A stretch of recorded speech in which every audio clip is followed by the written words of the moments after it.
తెలంగాణ రాష్ట్రంలో municipal election జోరు కనిపిస్తున్నది. ముఖ్యంగా ఉమ్మడి వరంగల్ జిల్లాలో తొర్రూరు మున్సిపాలిటీ చూసినట్టయితే బీఆర్ఎస్ వర్సెస్ కాంగ్రెస్ పార్టీ జోరుగా ప్రచారం చేస్తున్న నేపథ్యంలో టీపీసీసీ ఉపాధ్యక్షురాలు ఝాన్సీ రెడ్డి గారు ఉన్నారు. తొర్రూరు మున్సిపాలిటీపై ఎలా ఉంది, ఎలా పరిస్థితి ఉంది తెలుసుకునే ప్రయత్నం చేద్దాం. చెప్పండి madam, Torrur municipality Congress party అంటే సంక్షేమ పథకాలు ఎలా చెప్పుకుంటూ పోతున్నారు, ప్రజల నుంచి ఎటువంటి స్పందన వస్తుంది? తొర్రూరులో మున్సిపాలిటీ చాలా బాగుందండి స్పందన. సో ఇక్కడ తప్పకుండా కాంగ్రెస్ జెండా ఎగరబోతుంది. మా కౌన్సిలర్స్ అందరూ కూడా గెలవబోతున్నారు. ఎందుకంటే మీరే చూస్తున్నారు, మా కౌన్సిలర్స్ అందరూ కూడా well educated. And not only well educated కాకుండా వాళ్ళకి లోకల్ ప్లస్ వాళ్ళకి ఆల్రెడీ ఈ వార్డుల మీద గ్రిప్ ఉన్నోళ్ళే. సో వాళ్ళు తప్పకుండా గెలవబోతున్నారు. ఏమీ ఇంప్లిమెంటేషన్ లేకుండా వీళ్ళన్నీ అగ్రిమెంట్లు రాసుకొని కమిషన్ల కోసం వెళ్ళిపోయారు గత ప్రభుత్వం. మీకు పలకాలు ఎప్పుడు వేశారు, ఇంతవరకు ఎందుకు వర్క్ స్టార్ట్ అవ్వలేదో చూడండి. అంటే అది మేము రాకముందే పలకాలు వేసి ఇంతవరకు వర్క్ స్టార్ట్ చేయలేదు.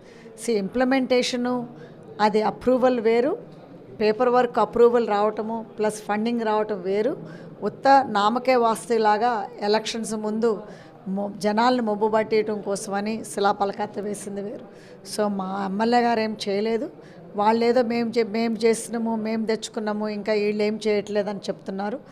ఈ ట్యాంక్ బండి మీరే చూస్తున్నారు, తోరూరు ట్యాంక్ బండి అది ఎమ్మెల్యే గారు తీసుకొచ్చింది. ఆయనతో వచ్చిందని అన్నారు. అక్కడ వచ్చిన దగ్గర మీరే చూడండి, ఆ కాలువలో పిల్లర్స్ ఎప్పుడో ఆల్మోస్ట్ 8 ఏళ్ళు అయింది. ఆ పిల్లర్స్ లాగానే ఉన్నాయి.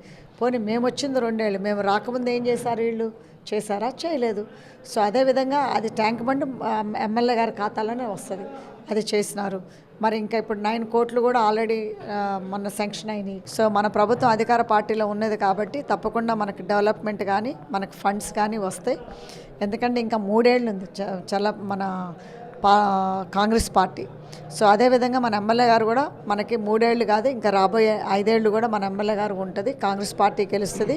నాట్ ఓన్లీ ఇక్కడే కాదు, పాలకుర్తిలోనే కాదు, మొత్తం స్టేట్లో కూడా మన కాంగ్రెస్ పార్టీ వస్తుంది.